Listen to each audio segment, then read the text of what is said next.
Dr. Richard Montgomery, a top surgeon in Boston, lives a life of luxury and prestige.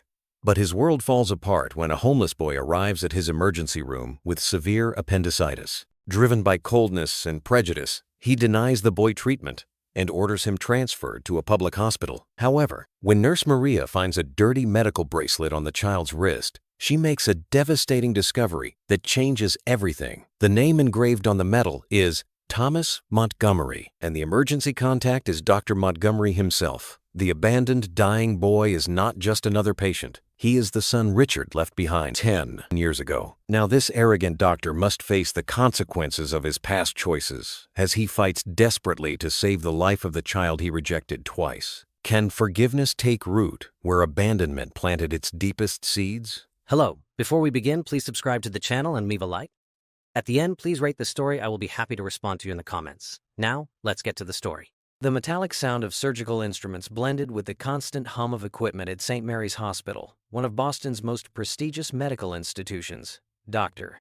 Richard Montgomery removed his surgical gloves with precise, calculated movements, each gesture showing the confidence of a man who had mastered his craft over 23 years. At 45, he was the embodiment of medical success, perfectly groomed gray hair, an elegant presence that commanded instant respect in any room. Procedure completed successfully, he announced to the team, his voice carrying the natural authority cultivated through decades of complex surgeries and high-profile patients. The Rolex Submariner on his wrist caught the cold surgical light, its golden reflection dancing as he headed to the sink to wash his hands. Warm water ran between his fingers as Dr. Montgomery reflected on his flawless routine. In a few hours, he would be in his Porsche 911, driving down Beacon Street toward his Back Bay apartment, where an 18-year-old Macallan awaited him in his private study. His life was a symphony of comfort and prestige, each note carefully orchestrated. Dr. Montgomery? Nurse Sarah Collins's voice cut through his thoughts. She stood in the doorway of the operating room, her eyebrows furrowed in an expression he knew well, that which preceded unwanted complications. "What is it, Sarah?" he asked, drying his hands with a spotless white towel, the fabric soaking up every drop efficiently. "An ambulance just arrived. 10-year-old boy, suspected acute appendicitis. Paramedics say symptoms started about 6 hours ago and have been rapidly worsening." Dr. Montgomery nodded distractedly, still processing the details of his previous surgery. "All right, prepare room 3 and—" "Doctor," Sarah interrupted, her voice hesitant, immediately grabbing his attention. "Maybe you should take a look first." Something in the nurse's tone sent a flicker of irritation down his spine. He walked to the window, overlooking the emergency courtyard, his Italian leather shoes making a rhythmic sound on the linoleum floor. Down below, an ambulance was parked with its rear doors open, paramedics transferring a small stretcher. Dr. Montgomery adjusted his position for a clearer view, and what he saw made his jaw clench involuntarily. On the stretcher lay a Childa boy with tangled, dirty brown hair, wearing a t-shirt that had once been white but was now stained with dirt and torn on one side. His jeans had holes at the knees, and his sneakers were so worn the sole was coming apart on one side. The child writhed on the stretcher, little hands pressed against the right side of his abdomen. Even through the glass, Dr. Montgomery could see tears slipping down the boy's dirty face. It was clear he was in severe pain, just as clear was his condition. Obviously a street child, probably without family, certainly without medical insurance. The doctor closed his eyes for a moment, feeling the familiar sting of annoyance that always surfaced when cases like this popped up on his schedule. St. Mary was a private hospital, a place serving Boston's elite politicians, businessmen, families with lineages tracing back to the city's founders. It was no place for charity cases. "Sarah," he said, turning sharply away from the window, his voice taking on the cold, professional tone he reserved for administrative decisions. "This case needs to be transferred immediately to Boston Medical Center." "But, doctor, the child is clearly critical, and we have a room available." "Sarah, doctor," Montgomery interrupted, his voice low but final. "St. Mary is not responsible for charity cases. We have protocols for situations like this. The public hospital has all the resources necessary to treat uninsured children with appendicitis." The nurse was silent for a moment, and Dr. Montgomery felt the weight of her silent disapproval. But he had made his decision, based on years managing a top-tier surgical department. Cases like this brought complications payment issues, social services, endless paperwork time that could be better spent on patients who truly belonged here. Instruct the paramedics to transport the patient to BMC immediately, he continued, adjusting the cuffs of his white shirt. And make sure our records show that we made the appropriate transfer given the nature of the case. Dr. Montgomery headed toward the locker room, his footsteps echoing confidently down the hallway. He had a reputation to uphold, a hospital to run, and he couldn't let sentimentality compromise the efficiency of his operation. As he changed from scrubs into a perfectly tailored Hugo Boss suit, he could hear through the closed window the distant sounds of the ambulance being readied again. In his mind, he had already filed the incident away, moving mentally onto his next scheduled surgeria gallbladder removal for a federal judge, a procedure that would bring the hospital a substantial sum. 20 minutes later, leaving the hospital, Dr. Montgomery passed by the emergency courtyard. The ambulance was still there, and through the open rear window, he saw the small silhouette of the child on the stretcher. For a brief moment, the boy's low, continuous moan reached his ears, a sound of pure agony cutting through Boston's chilly afternoon air. But Dr. Montgomery did not slow his pace. He adjusted his Italian silk tie, pulled the keys to his Porsche from his pocket, and walked toward the executive parking lot with the upright posture of a man who had made the right choice for his hospital, his career, and himself. The main hallway of St. Mary's Hospital had never felt so heavy with tension. The air conditioner hummed non-stop, but it couldn't clear the thick atmosphere that had settled since the ambulance arrived with the boy. Nurses whispered in small groups near the central desk, their eyes flickering between genuine concern and barely concealed outrage. Dr. Montgomery had just entered his office when he heard quick, determined footsteps approaching down the hall. He immediately recognized the sound, the low-heeled shoes of Dr. Sarah Chen, the hospital's chief pediatrician. From the pace, it was clear she wasn't coming for a casual chat. The door opened without warning, and Dr. Chen entered with an intensity that made Dr. Montgomery lift his eyes from his papers. At 38, Sarah Chen was known for her exceptional clinical skills and unwavering dedication to pediatric patients. Her cheeks were flushed, and her dark eyes shone with a mix of urgency and something dangerously close to anger. "Richard, we need to talk about the boy who just arrived," she said, closing the door firmly but controlled behind her. "I just examined him, and the situation is critical." Dr. Montgomery didn't look up from his documents, continuing to sign prescriptions with meticulous movements. "Sarah, I've already explained to the team. The case was appropriately referred to the city hospital. They have all the necessary resources." "Resources?" Her voice rose an octave as she stepped closer to the desk, placing her hands on the polished mahogany surface. "Richard, this boy has a fever of 104 degrees Fahrenheit. His white blood cell count is through the roof, and there are clear signs of peritoneal irritation. We're not talking about simple appendicitis. There's strong evidence that peritonitis has already begun." Finally, Dr. Montgomery looked up, and Sarah saw the cold calculation in his eyes she had learned to fear during her 5 years at St. Mary's Plains. It was the expression he wore when a decision was made, and wasn't up for debate, regardless of the circumstances. "Dr. Chen," he said, his voice formal, establishing hierarchy, "you're being emotional. A city hospital like BMC has pediatric surgeons fully capable of handling complex cases. In fact, they probably have more experience with this type of patient." "This type of patient?" Sarah repeated, disbelief heavy in her voice. "Richard, we're talking about a 10-year-old child who could die if he's not operated on within hours. His socioeconomic status is irrelevant when it comes to saving a life." Dr. Montgomery leaned back in his leather chair, fingers interlaced on his chest. The gesture was meant to show control and superiority, a tactic he had perfected over years in board meetings and confrontations with hospital administrators.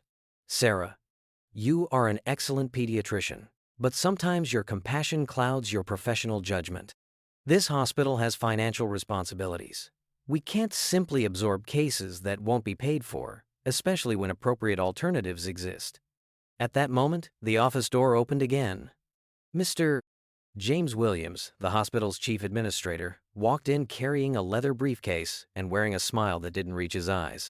At 52, Williams had turned hospital administration into an exact science, always weighing costs against benefits with mathematical precision. "Dr. Montgomery, Dr. Chen," he greeted, immediately sensing the tension in the room. "I gather you're discussing the emergency case."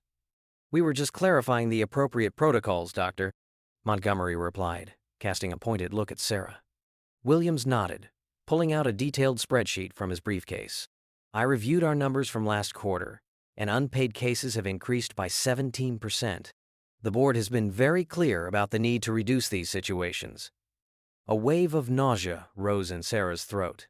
"Gentlemen, we're talking about a child dying downstairs while you discuss spreadsheets." "Dr. Chen," Williams said, his tone condescending, "I understand your emotional concern, but this hospital has fiduciary duties. A complex case like this emergency surgery, possible post-op intensive care, extended treatment can easily cost between $50,000 and $80,000. Multiplied by similar cases over the year. Then put a price on a child's life," Sarah interrupted, voice trembling with contained outrage. "Tell me exactly how much this boy's life is worth to you." The silence that followed was thick like lead. "Doctor." Montgomery drummed his fingers on the desk, the rhythmic tapping of his class ring against the wood echoing through the office. Outside the window, they could hear the distant traffic on Commonwealth Avenue and the constant hum of hospital activity. "Sarah, Doctor." Montgomery finally spoke, forcing patience into his voice. "Your emotions are preventing you from seeing the situation clearly. We have protocols in place precisely to avoid impulsive decisions based on emotional reactions." "Emotional reactions?" Sarah stood up abruptly. Her chair scraped against the floor. "Richard, I just left that boy. He's calling for his mother between moans of pain. He probably doesn't have a mother, or anyone, and you want to send him in an ambulance across the city while his condition worsens every minute." Williams checked his watch, a discreet but expensive Omega. "Dr. Chen, transport to BMC takes roughly 25 minutes with sirens. That's a perfectly reasonable time for a stable patient." "Stable?" Sarah's voice shot up again. "I just told you he shows signs of peritonitis." 25 minutes could be the difference between saving and losing a life. Dr. Montgomery stood, adjusting his tie with a practiced movement he used whenever he needed to end inconvenient discussions. His imposing height and upright posture were calculated to intimidate, and he could see that Sarah, despite her determination, was affected by the display of authority. "Dr. Chen, this discussion is over. My decision is final, and it's based on hospital protocols established and approved by the board." He walked to the window, looking down at the courtyard where the ambulance was still parked. "I will give clear instructions for the transfer to be carried out immediately." Sarah followed his gaze, and through the glass, she could see the small figure on the stretcher. Even from that distance, she noticed the child's restless movements, the way his hands pressed against his abdomen, desperately trying to ease the pain consuming his small body. "Richard," she made one last attempt, her voice now low and pleading, "if it were your child down there." "But it's not," he cut her off sharply, turning to face her. "And that's exactly the difference. My child would never be in this situation, because I have premium health insurance and can afford private care. This boy, well, that's exactly why public hospitals exist." Hearing his own voice echo those words sent a cold shiver down Sarah's spine. She looked at Williams, hoping for a sign of hesitation or doubt, but found only the calculated expression of a man performing math on human lives. "Doctor." Montgomery headed for the door, hand on the golden doorknob. "I'll give the instructions personally. I want the transfer completed within the next 15 minutes. As he left the office, his footsteps echoing down the hall with unwavering authority, Sarah stood by the window. Down there, she saw a nurse adjusting the blankets around the boy, her gentle movements a grotesque contrast to the cold administration she had just witnessed. Time was running out, and she knew every second lost lowered the boy's chances of survival. The clock on the wall marked the time with cruel precision, every tick echoing like a sentence in the heavy silence that had settled over the office. In the emergency courtyard of St. Mary's Hospital, the golden light of late afternoon filtered through thick clouds, casting shadows that danced over the stretcher where Tommy lay. The 10-year-old boy seemed even smaller, curled under the thin hospital sheet, his brown hair stuck to his forehead by a mix of cold sweat and tears that kept streaming down. The boy held both hands pressed firmly against the right side of his abdomen, his small fingers pale from the pressure, as he desperately tried to hold back the pain that seemed to be eating him alive.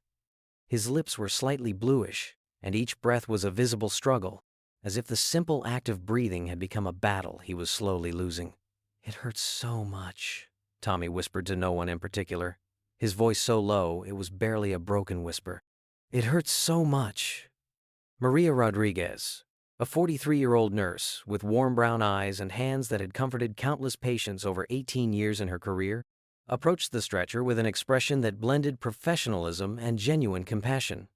Her dark hair was pulled back in a practical bun, but a few strands had escaped, framing her face in a way that made her seem more human, more real than the clinical, cold environment around them. "Hello, sweetie," Maria said softly, adjusting the sheet around Tommy with gentle movements. "My name is Maria. I'm going to stay right here with you, okay?" Tommy opened his eyes slowly, barely able to focus on Maria. His green eyes, which should have been bright with the lively spark typical of a 10-year-old, were glassy from pain and the high fever making his small body tremble uncontrollably. Are you going to leave me too?" he asked, his voice carrying a resignation no child should ever know. "Everyone always leaves me." Maria's heart clenched painfully. She had cared for many children over the years, but something in Tommy's gazia, mix of fear, pain, and a loneliness far too deep for his touched a vulnerable place in her soul that she rarely let be affected. "I'm not going to leave you, Tommy," she replied, gently placing her hand on the boy's fevered forehead. His skin was hot and damp, and she could feel the tremors running through his little body. "We're going to take care of you."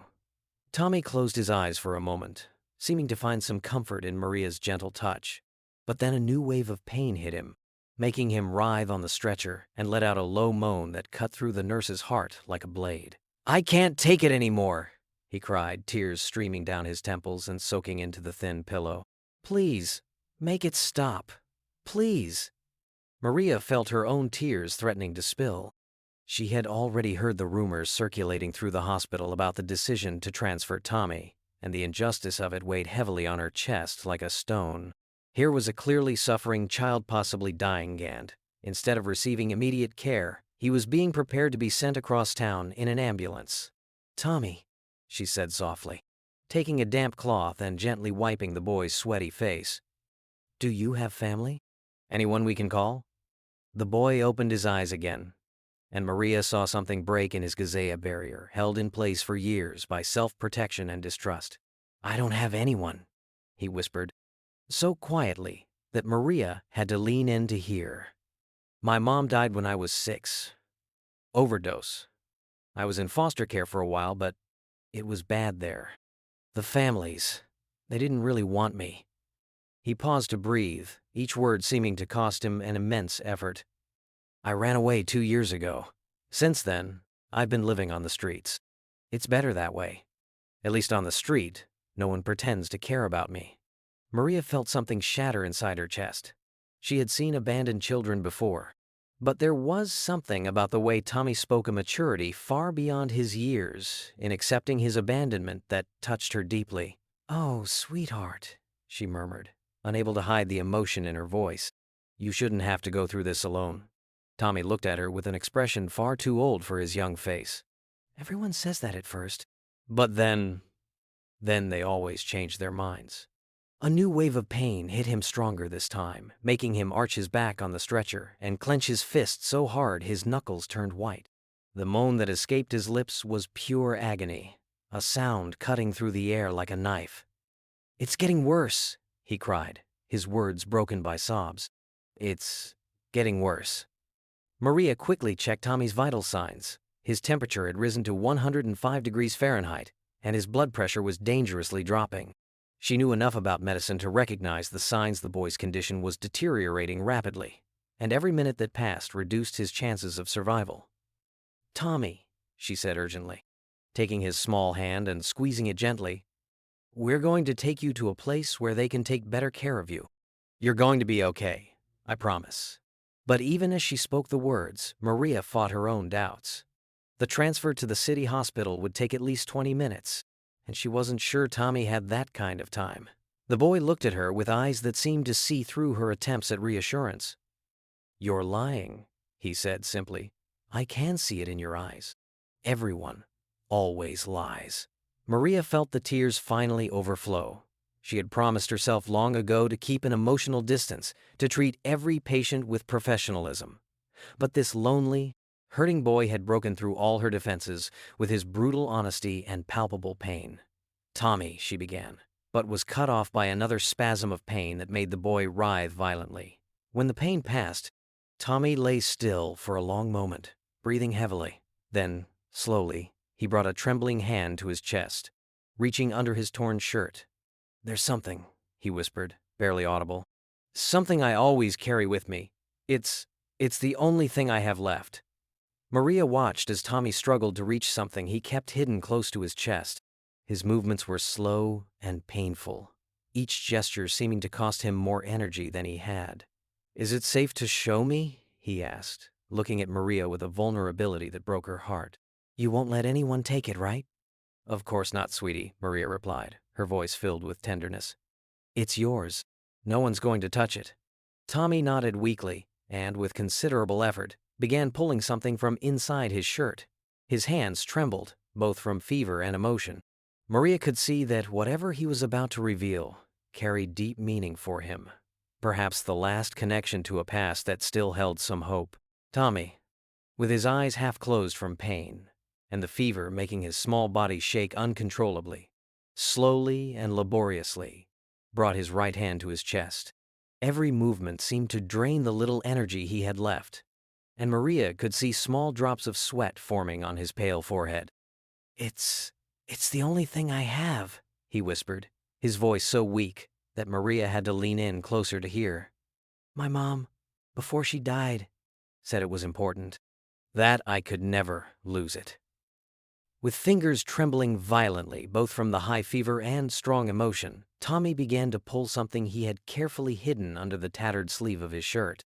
The fabric was dirty and torn in many places, a sign of 2 years living on the streets, but he handled the item as if protecting a priceless treasure. Maria watched silently and respectfully as Tommy struggled to remove what looked like a bracelet. The boy paused mid-motion, his face contorted in pure pain as another wave of agony swept through his abdomen. "Ah," he moaned softly, biting his lower lip to stifle the sound. "It hurts so much." "Slow down, sweetheart," Maria murmured, placing a comforting hand on his small shoulder. "No need to rush." Tommy gave a weak nod and continued his effort to remove the bracelet. Finally, he took it off completely. Maria could see it was a silver medical bracelet, though so dirty and worn that its original color was barely visible. Years on the streets had covered the metal with grime, and the chain was darkened from time and neglect. Maybe this will help the doctors," Tommy said, holding out the bracelet to Maria, with hands shaking so much it nearly slipped before reaching hers. "Mom always said doctors needed to know about the things that make me sick." Maria took the bracelet gently, feeling the cold weight of the metal against her palms. She could see there were engravings on its surface, but the built-up dirt made the text impossible to read clearly. "I'll clean this for you, Tommy," she said kindly, grabbing a sterile cloth and carefully wiping away the dirt from the metal. "Let's see what it says here." As Maria worked, Tommy watched her with eyes struggling to stay focused. The fever was clearly affecting his awareness. Occasionally, he muttered incomprehensible words or called out to someone who wasn't there. "Mom?"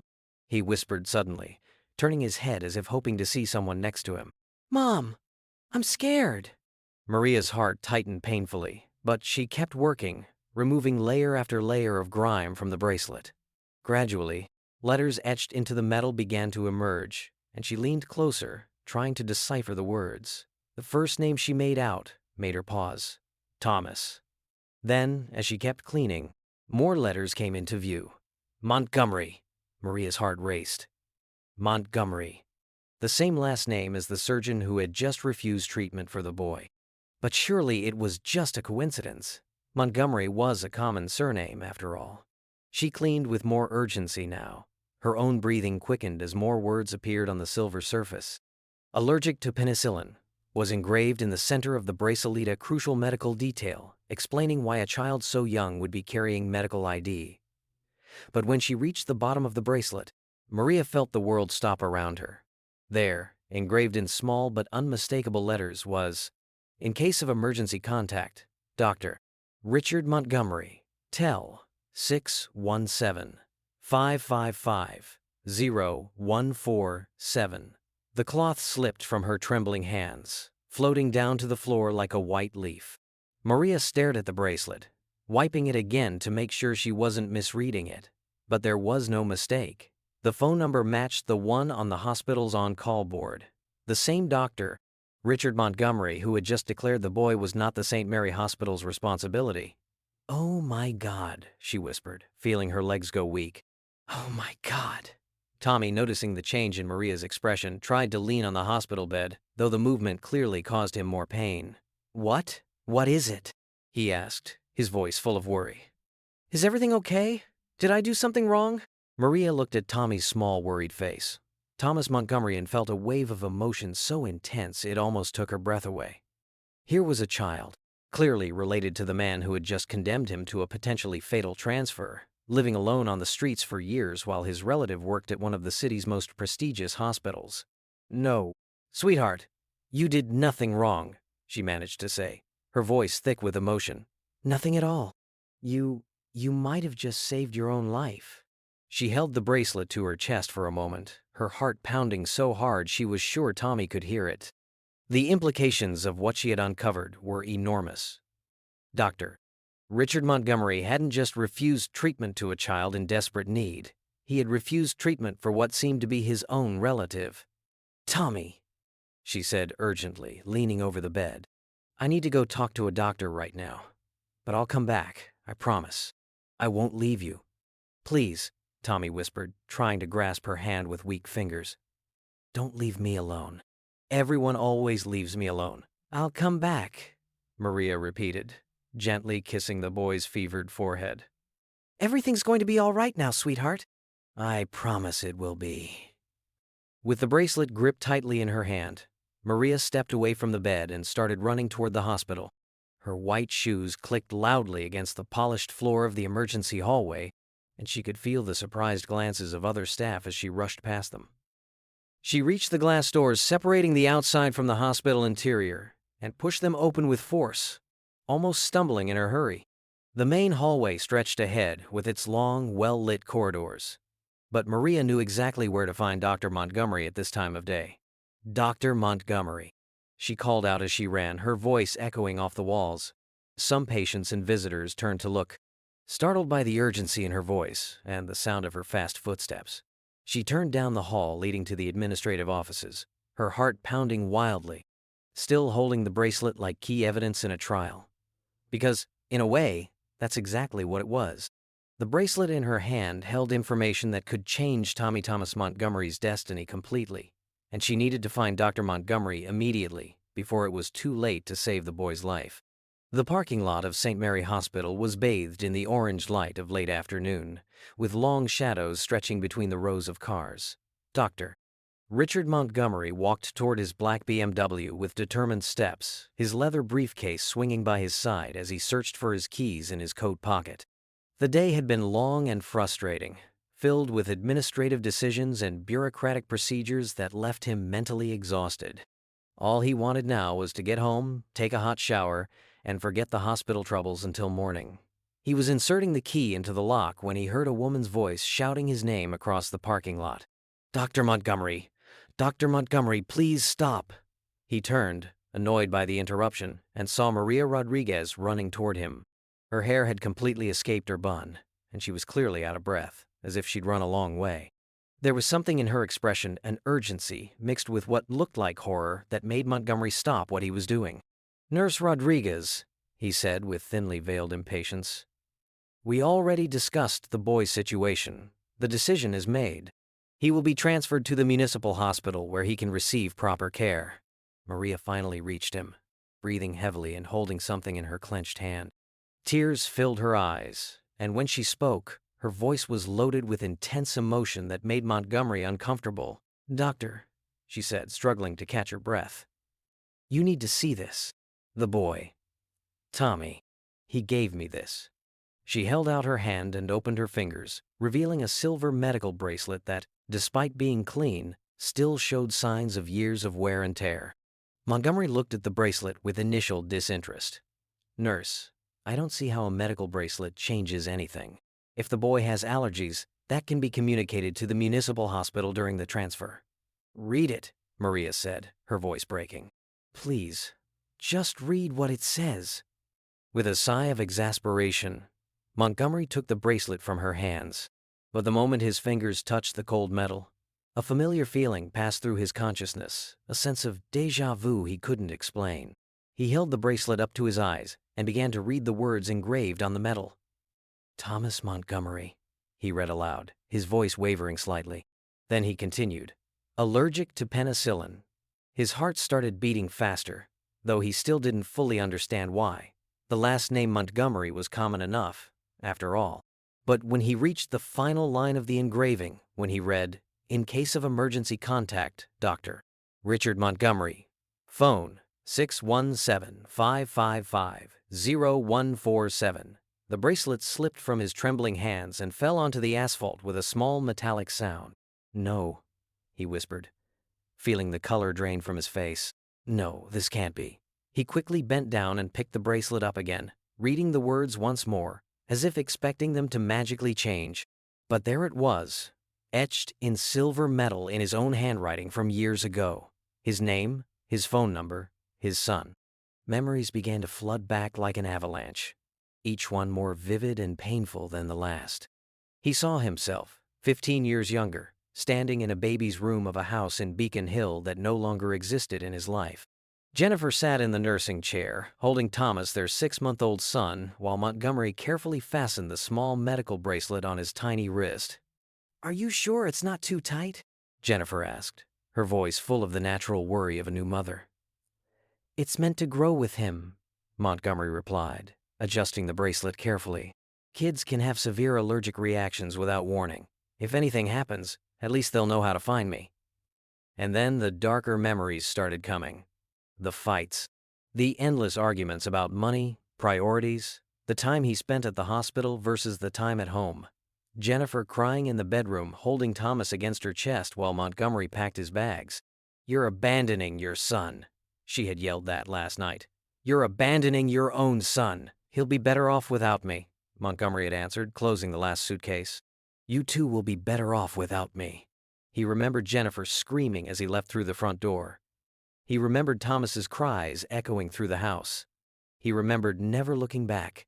Now, 14 years later, Montgomery stood in a hospital parking lot, holding the same bracelet he had put on his son's wrist when he was a baby, while Maria Rodriguez watched him with a look of horror and compassion mixed together. "The boy," he whispered, his voice hoarse and broken. "The boy at the hospital." "He's your son, Doctor," Maria said softly. "Thomas Montgomery. He's been living on the streets for the past 2 years. He said his mother died of an overdose when he was 8. Montgomery felt his legs weaken. Jennifer. Dead. His beautiful Jennifer, whom he had loved so much but couldn't bear to live with. And Thomas, his son, living on the streets like an orphan while he worked just a few blocks away. "He's dying," Maria continued, tears running down her face. "He has severe peritonitis, and you said he wasn't our problem." The realization of what he'd done hit Montgomery like a physical blow. He had condemned his own son to death.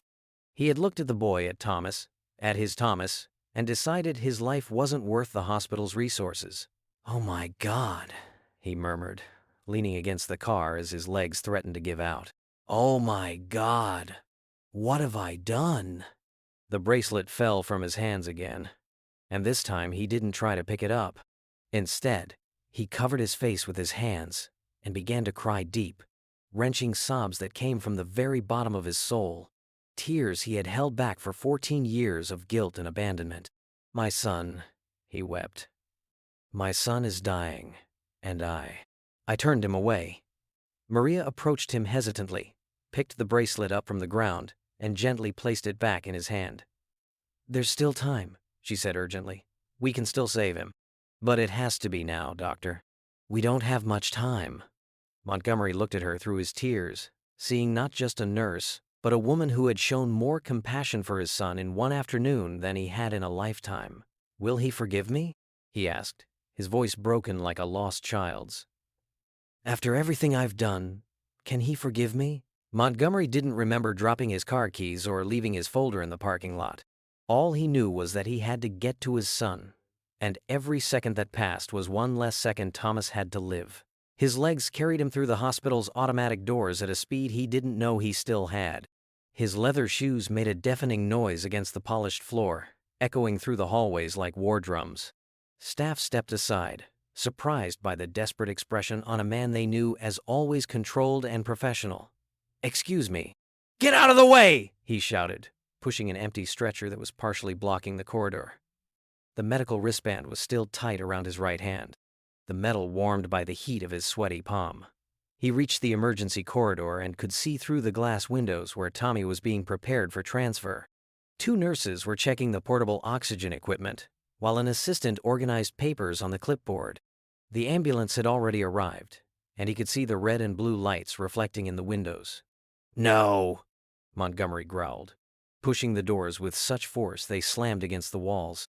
"Stop everything! Stop it now!" The medical team turned to him with expressions of total confusion. Nurse Linda, who was adjusting Tommy's oxygen mask, instinctively stepped back. "Doctor Montgomery?" she said, puzzled. "Sir, the boy is being prepared for transfer as per your orders. The ambulance is waiting. Cancel the transfer," Montgomery yelled. Moving quickly toward the stretcher where Tommy lay, the boy looked even smaller and more fragile than he remembered, his pale, sweaty face contrasting with dark hair clinging to his forehead. "Cancel everything now." Dr. Stevens, who had just arrived to oversee the transfer, looked at Montgomery in complete disbelief. "Richard, what's going on?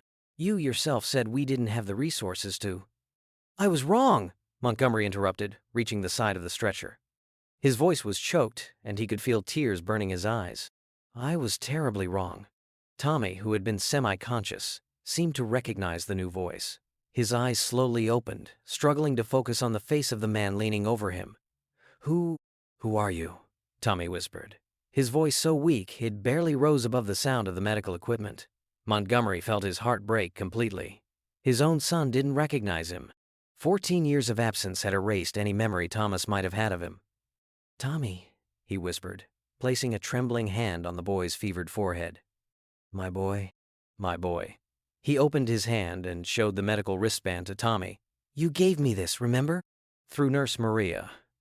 Tommy's eyes focused on the wristband, and a confused look crossed his pale face. You're the person on the phone?" he asked weakly. "The person who was supposed to come help me?" "Yes," Montgomery said, his voice breaking completely. I am your father, Tommy. I'm your father." Montgomery began examining his son with hands trembling from emotion and adrenaline. He placed the stethoscope on the small, pale chest, listening to the fast and irregular heartbeat. 130 beats per minute, too high for a child, even considering the stress and pain. He gently palpated Tommy's abdomen, feeling the characteristic stiffness of advanced peritonitis. The boy groaned in pain even at the slightest touch, and Montgomery saw how distended the belly was. "Temperature?" he asked urgently, looking at Linda. 103 degrees Fahrenheit, she replied, still confused by the chief surgeon's sudden change in behavior. "Blood pressure is dropping, 90/60. Montgomery closed his eyes for a moment, processing the information. Severe tachycardia, low blood pressure, high fever, abdominal rigidity, all signs of advanced peritonitis with the onset of sepsis. His son was dying, and every minute passing lowered his chances of survival. "My God," he murmured, tears freely streaming down his face. "How could I let this happen?" Doctor, Stevens said cautiously, approaching. "You need to explain what's happening. Why the sudden change?" Montgomery looked at his colleague, still holding Tommy's cold hand. "Because," he said, his voice hoarse with emotion, "this boy is my son. This boy I condemned to death is my own son." The silence that followed was deafening. Everyone in the room, nurses, doctors, assistants, looked at Montgomery with expressions of total shock. "Prepare the operating room," Montgomery roared, turning to the team. "I want room 2 ready now. Call the anesthesiologist. Call the assistant surgeon. Call everyone you can." "Richard," Dr. Stevens said hesitantly, "are you sure you can operate? Emotionally, I mean." "I am the best surgeon this hospital has," Montgomery replied with fierce determination. "And this boy is my son. I'm not letting anyone else touch him." He turned to Tommy, who was watching all the commotion with fever-glazed eyes that still showed intelligence and fear. "Tommy," he said softly, kissing the boy's forehead. "Daddy is here now. Daddy's going to take care of you." You really are my dad," Tommy whispered. "You're not going to leave me again?" "Never again," Montgomery promised, feeling his heart ready to burst. "I'll never leave you again." Without waiting for the transfer team, Montgomery disconnected the portable equipment and started pushing the stretcher himself toward the elevators. But after a few steps, something primitive and instinctive took over. He unlocked the stretcher's brakes and, with infinite care, lifted Tommy into his arms. The boy weighed almost nothing, his small, fragile body nestling against his father's chest as if it was the most natural thing. Montgomery could feel the fever burning through the hospital gown, feel how Tommy's body trembled from the infection. "Come on, my boy," he whispered, starting to walk quickly toward the elevators. "Let's save your life." The medical team ran after him, pushing equipment and yelling instructions to each other. But Montgomery only had eyes for the son in his arms, the son he had abandoned as a baby, who was now fighting for life. "Daddy," Tommy whispered weakly, resting his head on Montgomery's shoulder. "I'm scared." "I know, son," Montgomery replied, kissing the top of Tommy's head as they waited for the elevator. "I'm scared too, but we're going to face this together." The surgical preparation room had never seemed so small to Montgomery. His hands trembled as he adjusted his surgical mask, and he had to stop twice to take deep breaths, trying to control the emotions threatening to overwhelm him. On the other side of the glass window, he could see Tommy being prepared by the anesthesia team. The boy was awake, but clearly affected by the preoperative medications given to calm him and ease the pain. His eyes, the exact same color as Montgomery's, moved slowly around the room as if he were trying to understand where he was and what was happening. "Doctor," said Nurse Susan, helping Montgomery put on his surgical gown, "your hands are shaking. Are you sure you're ready to operate?" Montgomery stopped adjusting the cuffs of his jacket and looked down at his own hands. She was right. They were visibly trembling, something that had never happened in his 15 years of surgery. "I'll be fine," he said, though his voice lacked much conviction. "I just need a minute with him before we start." He entered the operating room, where Tommy lay on the surgical table, looking even smaller under the intense lights. The monitors around him showed vital signs that were still worrying: high heart rate, low blood pressure, and a persistent fever despite the medication. "Tommy," Montgomery said softly, approaching the table. "How are you feeling?" The boy's eyes focused on him with some difficulty. The preoperative drugs had made Tommy drowsy, but he was still awake enough to talk. "Dad?" he whispered, using the word for the first time since they reunited.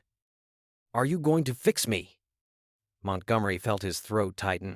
He gently placed a hand on Tommy's forehead, sensing the fever had dropped slightly but was still dangerously high. "I'll do everything I can, son," he said. "But first, I need to tell you something." "Something I should have said a long time ago." Tommy nodded weakly, waiting. "Forgive me," Montgomery said, his voice choked with emotion. "Forgive me for leaving you. Forgive me for not being there when you needed me. Forgive me for being a coward." Tears welled up in Tommy's eyes. You didn't want me?" "I wanted you so much," Montgomery replied, fighting back tears. "I wanted you so much I was scared. Scared I wouldn't be a good dad. Scared I'd mess everything up. Scared I'd let you down. So I ran away, thinking you'd be better off without me. But I was wrong. I was terribly wrong. Mom said you didn't come back because you didn't love us," Tommy whispered. "Your mom was wrong," Montgomery said firmly. "I loved you both more than anything in the world." "I never stopped loving you, Tommy. Not for a single day. But I was young, stupid, and too scared to stay and fight for our family." Tommy reached out a small, pale hand toward Montgomery. "Are you going to stay now?" Montgomery took his son's hand, feeling how cold and fragile it was. "I'm going to stay forever, if you'll have me. I promise I'll never leave you again." "Okay," Tommy said, giving a faint smile. "I'm ready now." Montgomery kissed his son's forehead. "I'll take care of you, my boy. Dad's got this." The anesthesiologist came forward with the gas mask. "Time to sleep now, Tommy," she said gently. "When you wake up, you'll feel much better." Tommy looked at Montgomery one last time before closing his eyes. "I love you, Dad." "I love you too, son," Montgomery whispered, watching as Tommy fell asleep. "More than you'll ever know." As soon as Tommy was fully under anesthesia, Montgomery stepped away from the surgical table for a moment, leaning against the wall and taking a deep breath. Dr. Stevens, who would be his assistant, approached. "Richard," he said softly, "are you sure you can do this? There's no shame in letting me or Dr. Martinez take over. Nobody will think less of you." Montgomery looked at his son's small, still body on the table. He had spent his life saving others' lives, but had never faced surgery where everything, absolutely everything, depended on his success. "No," he said, straightening his shoulders. "He's my son. I'm going to save him." Montgomery came back to the table and reached for the scalpel. His hands still trembled, but when his fingers touched the instrument, something shifted. The familiar weight of the scalpel, years of training and experience, and the absolute responsibility for Tommy's life all combined to give him the focus he needed. "Scalpel," he said, his voice steady. He made the first incision with absolute precision, a clean, exact line on Tommy's abdomen. But when the blood appeared, his hands started to shake again. This wasn't the blood of just any patient, he was his son's. "Blood pressure dropping," the anesthesiologist announced. "Heart rate at 140. "He's fighting," Montgomery murmured, working quickly to open the abdomen. "Come on, Tommy. Fight for me." The deeper he operated, the more serious the situation became. The appendix hadn't just ruptured, it had almost completely disintegrated, spreading infection throughout the abdominal cavity. It was a miracle Tommy was still alive. "My God," Dr. Stevens whispered, looking inside the abdomen. "How did he survive this?" "Because he's strong," Montgomery replied, fully focused. "Because he's a fighter, just like his mother." His team saw something they had never seen before. Dr. Montgomery, always so controlled and professional, operating with an emotional intensity that seemed to pour from every movement of his hands. He constantly whispered to Tommy, even knowing the boy couldn't hear him. "Come on, my boy," he murmured as he carefully removed the infected tissue. "Be strong for Dad. You've survived so much, you'll survive this too." "Vital stabilizing," the anesthesiologist announced after an hour of surgery. "Blood pressure up to 100/60. Montgomery kept working, meticulously cleaning every area of the abdominal cavity, removing every trace of infection. His hands no longer trembled, they were perfectly steady, guided by years of experience and the desperate love of a father. Finally, after 2 hours of intense surgery, Montgomery held what was left of Tommy's appendix. It was completely necrotic, black and disintegrated, a ticking time bomb that had been inside his son's body. "We got it," he said, looking around at the team. "We got it all out." As he began closing Tommy's abdomen, Montgomery whispered a prayer not just of thanks, but of promise. "Thank you," he murmured, looking up. "Thank you for giving me a second chance. I promise I won't waste it." "Vitals are stable," the anesthesiologist announced. "Normal heart rate, good blood pressure. He's responding very well." Montgomery closed his eyes for a moment, feeling a relief so deep his legs nearly gave way. His son was alive. Against all odds, after years of neglect and abandonment, Tommy was alive and was going to be okay. "Good job, Doctor," Dr. Stevens said, touching his shoulder. "You saved his life." "He saved mine," Montgomery replied, watching Tommy's peaceful face as the anesthesia began to wear off. "My son saved my life." The pediatric intensive care unit at Massachusetts General Hospital hummed with the steady, silent rhythm of life-saving machines. Montgomery had pulled up a chair next to Tommy's bed and hadn't moved in the past 4 hours, ever since the surgery had ended. The boy was connected to several monitors, the steady beep of the heart monitor, the gentle whisper of the ventilator helping him breathe, the flickering digital numbers showing vital signs that, thank God, were strengthening with each passing hour.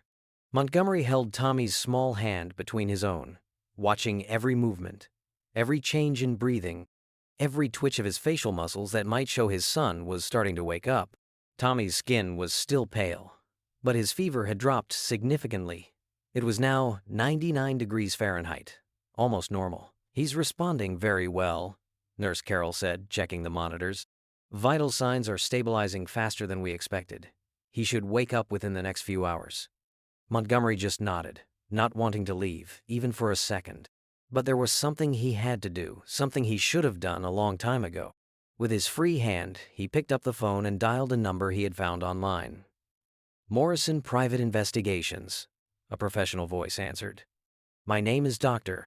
Richard Montgomery," he said softly, careful not to disturb Tommy. "I need information about someone. Someone I should have looked for a long time ago."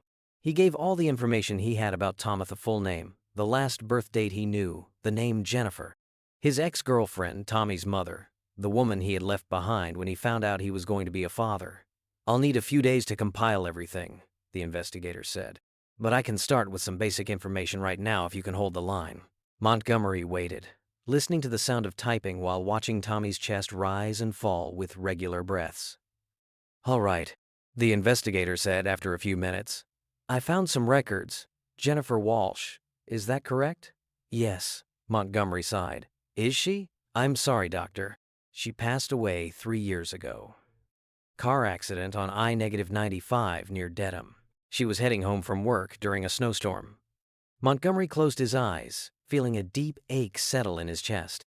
Jennifer, who had been so full of life, so determined to raise Tommy alone when he fled his responsibility, she was gone, and he hadn't even known. "And the boy?" he asked, though he already sensed the answer. "Thomas Walsh was placed in the state foster care system. Let me see. He's been through 4 different homes in the last 3 years. The last record I have is a runaway incident 6 months ago. Since then, there are no official records." "4 homes?" Montgomery's voice faltered. "Why so many?" "I'll need to look deeper to be sure, but from the preliminary reports, it seems there were complications. One home was shut down due to suspected abuse. Another was overcrowded. The third, well, there were allegations that the boy was too problematic." "Problematic?" Montgomery felt anger boiling inside him. "He's just a kid." "Yes, sir. I'll compile all the information and send a full report within 48 hours. May I ask what your relationship is to the child?" Montgomery looked at Tommy, sleeping peacefully for the first time in God knows how long. "I'm his father," he said finally. "I'm the father who abandoned him." After hanging up, Montgomery remained silent, processing what he had learned. While he built his brilliant career, saving lives and winning awards, his son had been passed from home to home, suffering abuse, being rejected, eventually running away to live on the streets. 3 years. Tommy had spent 3 years in the system, 3 years without family, 3 years suffering, and Montgomery had known nothing. Not even that Jennifer had died. Tears began to fall down his face. All these years, he had convinced himself that Tommy was better off without him, that Jennifer was raising the boy in a loving home, that they were okay, that his absence hadn't caused any harm. "Forgive me," he whispered to Tommy, kissing the small hand he held. "Forgive me for being so selfish. Forgive me for letting you go through all of this alone." Then he felt Tommy's fingers move slightly in his. The boy's eyes opened slowly, blinking against the soft ICU lights. Where am I?" Tommy asked in a hoarse voice. "You're in the hospital," Montgomery replied gently. "You're safe." The surgery was successful. Tommy looked around the room, noticing all the equipment, the nurses passing by, the other little patients in nearby beds. Then his eyes focused on Montgomery. "You're the doctor who operated on me," he said, and Montgomery noticed there was no recognition in the boy's voice. To Tommy, he was just another doctor, not the father who had promised never to leave him again. "Yes," Montgomery said, trying to hide his pain. "I'm Dr. Montgomery. How are you feeling?" "It still hurts," Tommy admitted. "But not as much as before. Did you save me?" "We saved you," Montgomery replied. "The entire medical team." Tommy was silent for a moment, studying Montgomery's face. There was something familiar about him, but the boy couldn't quite place it. "Can I ask you something?" Tommy finally said. "Of course. Why did you stay here with me? The other doctors always leave after surgery." Montgomery felt his throat tighten. How do you explain to a child abandoned by everyone that the person sitting beside him was the father who had abandoned him first? Because you reminded me of someone, he said carefully. Someone very important to me. Who? Montgomery hesitated, looking into his son's curious eyes. Eyes that were identical to his own, yet stared at him like a stranger. Because that's what he was, a stranger who just happened to share DNA with this brave child who had survived so much. A boy I knew a long time ago, he said at last. A boy I should have taken better care of. Tommy nodded, seeming to accept the explanation. Is he okay now? That boy? Montgomery looked at Tommy, at his still, too thin cheeks, the small scars on his arms that suggested years of hardship, the way his eyes nervously scanned the room as if always looking for an escape route. No, he said honestly. He went through very hard times, but I hope now he's safe. I hope so too, Tommy said. Every child deserves to be safe. The wisdom in those words, spoken by an 11-year-old who had lived through more pain than many adults, completely broke Montgomery's heart. He squeezed Tommy's hand, silently promising to do everything he could to make sure his son never felt abandoned or unsafe again. Yes, he said, every child deserves to be safe. The monitors kept a steady rhythm while Tommy lay there, studying Montgomery's face with an intensity that made the doctor feel completely exposed. The boy was more alert now, the anesthesia almost entirely worn off, but there was still a haze of confusion in his eyes. Montgomery couldn't stop watching every detail of his son's face. The shape of his eyes, the eyebrow line, the curve of his nosate was like looking at a younger version of himself. But there was something more, a premature maturity in Tommy's gaze that broke Montgomery's heart. Doctor? Montgomery? Tommy said softly, his voice still hoarse from the breathing tube that had been removed hours before. Yes? Can I see your hand? The left one? Montgomery extended his hand, confused by the request. Tommy studied it carefully, his small fingers tracing the lines of the palm, stopping at a small scar on the thumb Montgomery had forgotten was there. You have a mark here, Tommy said, touching the scar. From when you cut your finger making a wooden boat for someone. Montgomery's heart stopped. How do you know that? Tommy didn't answer right away. Instead, with slow, careful movements, he brought his own hand to his chest and pulled something from inside his hospital gown. It was a thin chain, and hanging from it was the small bracelet Montgomery had placed on his wrist the day he was born. Mom told me the story, Tommy whispered, holding the bracelet between his fingers. She said my daddy had a scar on his thumb from when he tried to make a boat for me before I was born, but he ended up cutting himself because he was too nervous. Montgomery looked at the bracelet, the small silver plate engraved with Thomas on one side and his birth date on the other. The letters were worn from time and constant touch, but still legible. You kept this all this time? Montgomery asked, his voice almost inaudible. Always, Tommy said. Even when the other kids at the shelter tried to steal it. Even when I was so hungry I could have sold it for food. Mom said it was the only thing my dad gave me before he left. Tears welled up in Montgomery's eyes. Tommy, you're him, aren't you? Tommy whispered, staring fixedly at Montgomery. You're my dad. Montgomery couldn't speak. He just nodded, tears streaming freely down his face. Dad? Tommy said again, this time with more certainty, and the sound of the word hit Montgomery like a punch to the stomach. Yes, he finally managed to say. Yes, Tommy. I am your dad. I am the coward who abandoned you when you needed me most. Tommy was silent for a long moment, still holding the bracelet. When he finally spoke, his voice held a sorrow too deep for an 11-year-old. Every night, he said slowly, when I was cold on the streets or when the other kids at the homes were mean to me, I held this bracelet and imagined you showing up. Imagined you finding me and taking me home. Tommy. Montgomery tried to speak, but the words caught in his throat. I used to make up stories, Tommy continued, his voice growing stronger. Stories about why you left. Once, I thought maybe you were a soldier in a secret war. Another time, I thought maybe you'd lost your memory. I always made up reasons that weren't because you didn't want me. Each word felt like a blade in Montgomery's heart. I always wanted you, he said desperately. I always loved you. It was me who wasn't good enough. I was too young, too stupid, too cowardly to be the father you deserved. I know, Tommy said simply. Mom told me before she died. She said you were scared. She talked about me? Sometimes. Especially when she was very sick. At the end, she said you were a bright young man who was going to be a doctor, but you were scared to be a dad. She said she should have tried harder to find you, to give you a second chance. Montgomery closed his eyes, imagining Jennifer in her final moments, alone with Tommy, remembering the man who abandoned her with compassion instead of bitterness. She was too good for me, he murmured. She was too good for anyone, Tommy agreed. But she's gone, and I learned to take care of myself. You shouldn't have had to learn that, Montgomery said fiercely. You were a child. You are a child. You should have been cared for, protected, and loved.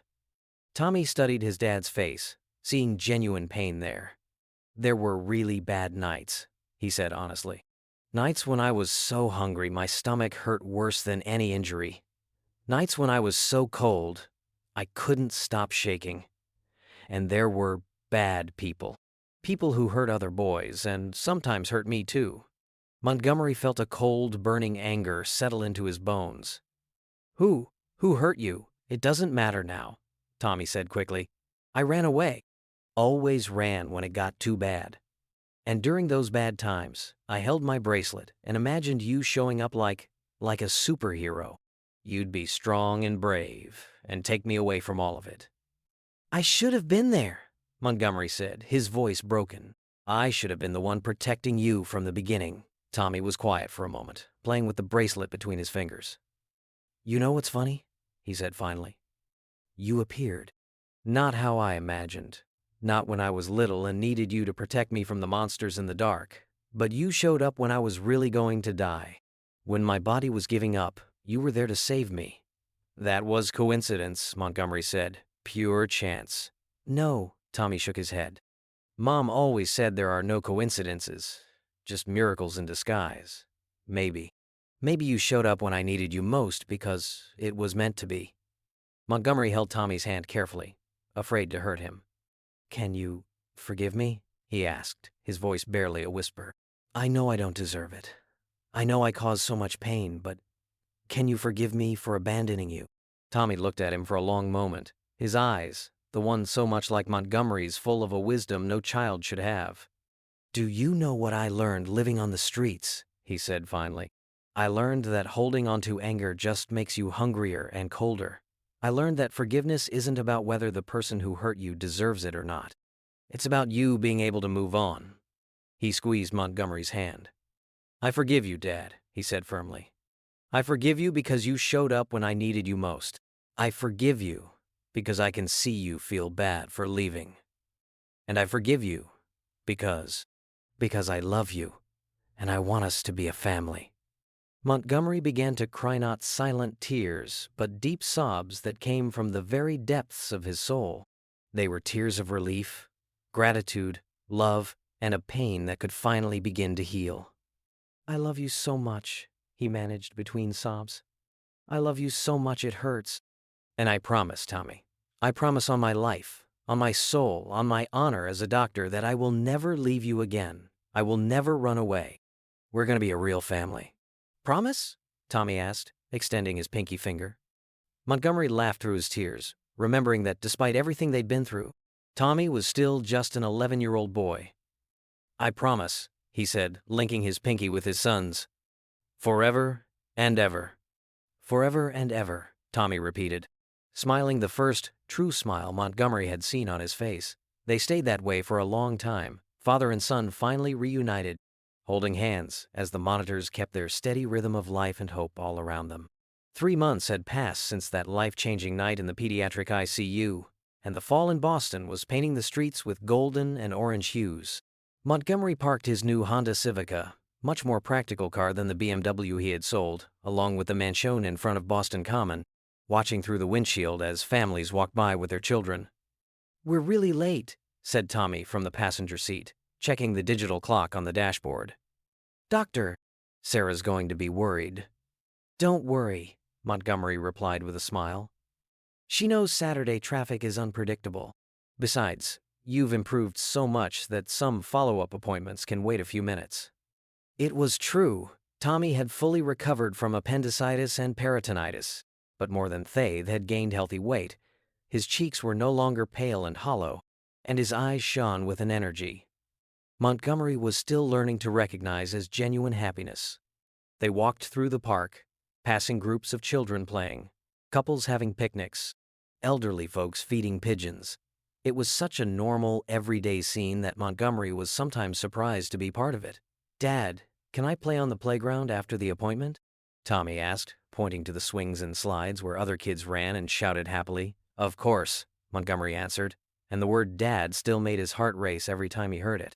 It was no longer the uncertain whisper of a hospitalized child, but the natural calling of a son who knew his father would always be there. As they walked, Montgomery noticed Tommy greeting other patients he recognized from the foundation. In the past 2 months, since the Jennifer Walsh Foundation for Children in Need had been officially established, Tommy had become a regular presence on weekends when Montgomery provided free care. "Hey, Marcus," Tommy said, waving to an 8-year-old boy leaving the mobile clinic with his mother. "How's your arm?" "Much better," Marcus replied, moving the arm that had been treated for a serious infection 2 weeks earlier. "Doctor," Montgomery said, "I don't need any more antibiotics." Marcus's mother, Maria, approached Montgomery with tears in her eyes. "Doctor, I don't know how to thank you. No health insurance, no papers. Nobody else wanted to help my son." "No need to thank me," Montgomery said gently. "That's what we're here for." After they said goodbye, Tommy looked at Montgomery with a thoughtful expression. "You know," he said as they kept walking, "I used to see kids like Marcus on the streets, kids who were sick but couldn't see a doctor. I always wanted to help but didn't know how. And now you are helping," said Montgomery, putting his hand on his son's shoulder. "You help just by being there, by showing those kids someone cares." Tommy smiled, unconsciously touching the bracelet he now wore on his left wrist. Montgomery had had it cleaned and the silver polished it shone like new, but still carried the patina of lived experience. After the routine appointment where Dr. Sarah Winters confirmed Tommy was perfectly healthy and growing normally, they returned to the park. The October afternoon sun was warm but not hot, perfect for playing outside. "Go ahead, champ," Montgomery said, pointing to the playground. "I'll stay here on the bench watching you." Tommy ran toward the slide like any normal 11-year-old. Montgomery settled onto the wooden bench, watching his son climb up and down, swing and run, blending naturally with other kids, as if he had always been part of this safe, protected world. His phone rang. It was Rebecca, his assistant at the hospital. "Dr. Montgomery, sorry to bother you on a Saturday, but 3 more families have arrived at the mobile clinic. 2 kids with respiratory symptoms, and 1 suspected of malnutrition." Montgomery looked over at Tommy, who was making friends with a curly-haired girl on the swing. "I'll be there in 20 minutes, he said. "Prepare the initial tests." He hung up and called Tommy, who ran over with cheeks flushed from playing. "Do we have to go?" Tommy asked, with no hint of frustration or disappointment. "Unfortunately, yes. More kids need help." "Okay," Tommy said, grabbing the backpack he'd left on the bench. "Can I help?" This was their new routine. Montgomery worked part-time at the hospital during the week, spending afternoons picking Tommy up from the private school he was enrolled in, helping with homework, and cooking dinner together in the small but cozy house they had bought in Cambridge. The house was a stark contrast to the glass and steel mansion Montgomery had sold. It was a 2-story brick building with a front porch where Tommy liked to read, a small backyard where they had planted a young oak tree, and bedrooms that looked truly lived in, rather than like a magazine showroom.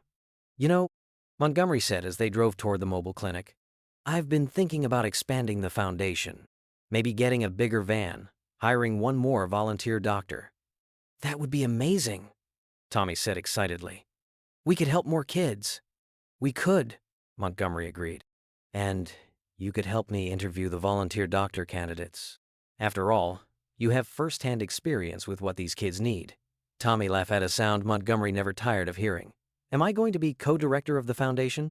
"Vice President of Lived Experience," Montgomery said solemnly. "It's a very important position." When they arrived at the mobile clinic, parked in one of Boston's neediest areas, Montgomery watched Tommy greet not only the child patients, but also their parents, many of whom were undocumented immigrants or people in vulnerable social situations. Tommy spoke basic Spanish he had learned on the streets, calmed crying babies, and had a natural gift for making scared kids feel safe.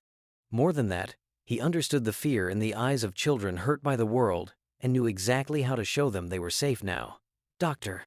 "Montgomery?" a young woman said, holding a baby maybe 6 months old. "She hasn't been eating well for 3 days. I'm worried." As Montgomery examined the baby, Tommy sat beside the woman and offered a drawing he had made during the previous appointment. "She's going to be fine," Tommy said gently. "My dad is the best doctor in the world. He saved me when I was very sick." The woman smiled, visibly more relaxed. "Your dad is so lucky to have such a special son." "I'm the lucky one?" Tommy said, looking at Montgomery. "I waited a long time to have a dad, but it was worth the wait." Later, as the sun was setting and they had just finished with the last family, Montgomery and Tommy walked back to the car. The sky was painted with pink and orange, and the first city lights began to twinkle. "Dad?" Tommy said as they neared the car. "Yes? Remember that conversation we had at the hospital? About how I used to make up stories about why you left?" "I remember," Montgomery said, stopping to look into his son's eyes. "Well, I had a favorite story. In that story, you didn't really leave. You were on a secret mission to learn how to save kids, and when your mission was over, you'd come back to get me and we'd save kids together." Montgomery felt his throat tighten. "Tommy, I guess my favorite story ended up being true," Tommy said with a smile. "Not exactly how I imagined it, but the way it needed to be." Montgomery knelt down on the sidewalk to meet Tommy's gaze. "Do you know what I've learned these last 3 months?" he said. "What?" "I've learned I spent years trying to save lives, but the life I most needed to save was my own." "And you saved me, Tommy. You saved me from an empty life, from a life without real purpose. You taught me what it means to love someone more than yourself." Tommy held Montgomery's face in his small hands. "We saved each other, Dad. That's how families work." They hugged right there on the sidewalk, father and son, while the city of Boston lit up around them. Montgomery could feel the silver bracelet on Tommy's wrist pressed against his back, not a symbol of abandonment and desperate hope anymore, but a tangible reminder of how true love always finds its way home. When they pulled apart, Tommy took Montgomery's hand, and they walked together toward the car, their shadows stretching long on the sidewalk as the streetlights came on. "Where to now?" Tommy asked. "Home," Montgomery replied, and the word had never sounded so perfect. "Let's go home." And as they drove through the streets of Boston, Montgomery thought about how completely his life had changed. He had traded the isolated mansion for a house filled with children's laughter. He had traded medical awards for Tommy's drawings stuck to the fridge. He had traded lonely dinners for nights spent doing homework at the kitchen table. But more than anything, he had discovered it's never too late to do the right thing when it comes to family. He had discovered that a child's love can be stronger than years of abandonment, that forgiveness can heal wounds that seemed impossible to mend, and that sometimes the best rescue missions are the ones where we realize we needed saving too. Tommy fell asleep in the passenger seat on the way home, his head resting against the window, a small smile on his lips. Montgomery drove slowly, in no hurry to arrive, savoring these precious moments of fatherhood he had lost for so long.